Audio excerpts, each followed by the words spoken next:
My dad wore my granddad's glasses for years and ended up fixing them with sellotape and sticking plaster. All this after the second magnifying glass broke and he couldn't read the mercury anymore on the living room carpet. Births, marriages, but mainly deaths. Do you mind him? He don't. Like Dad's army. My dad wore socks instead of gloves when he walked around in winter, or when he rode his bike as slow as stone from his allotment.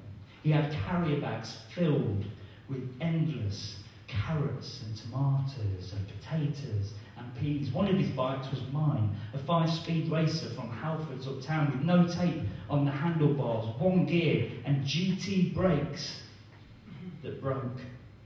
So he used to pull the cable to stop because he was strong enough. And he was big. I mean, really big as walls, huge, like the JCB that he drove, because my dad made roads, built and stretched and shovelled and flattened tarmacadam and broken stone. He laid motorways like ribbons across England and sank the foundations of hundreds of buildings. And every summer, as soon as the sun came out, my dad would take the windows off the cab and burn himself bright red apart from where his vest was. My dad ate baked onions and bread bags filled with jam sandwiches. He ate biscuits and Christmas sweets, potatoes and beef but not lamb, because my dad used to keep sheep back in Ireland, where he lived in a 3-roomed house that his granddad built with white pebble-dashed walls and a big black metal stove that he used to use to burn caught moths and to boil the crabs that we caught in the rocks at Carlingford.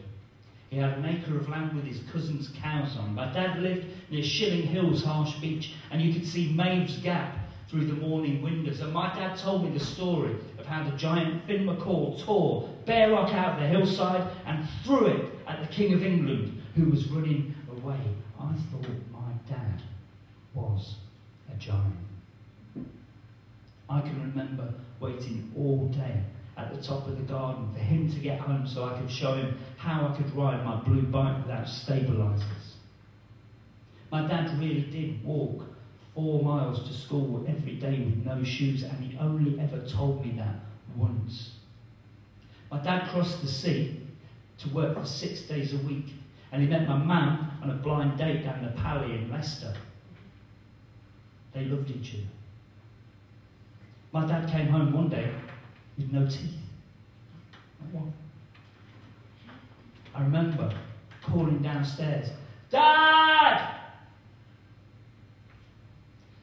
Dad! Dad!"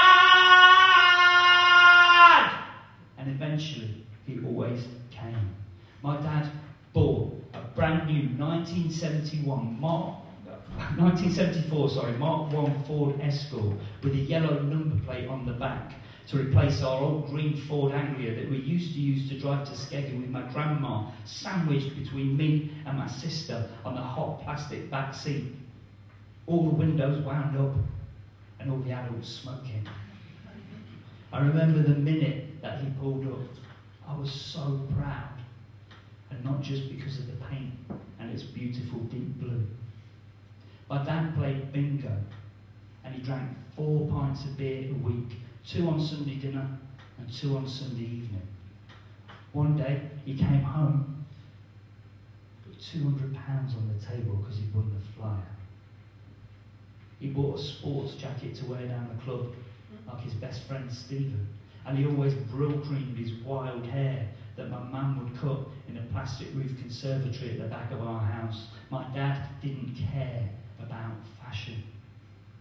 My dad brought home 7-inch singles for me and my sister. My mum and my dad adopted and brought home me and my sister. And together we built a family.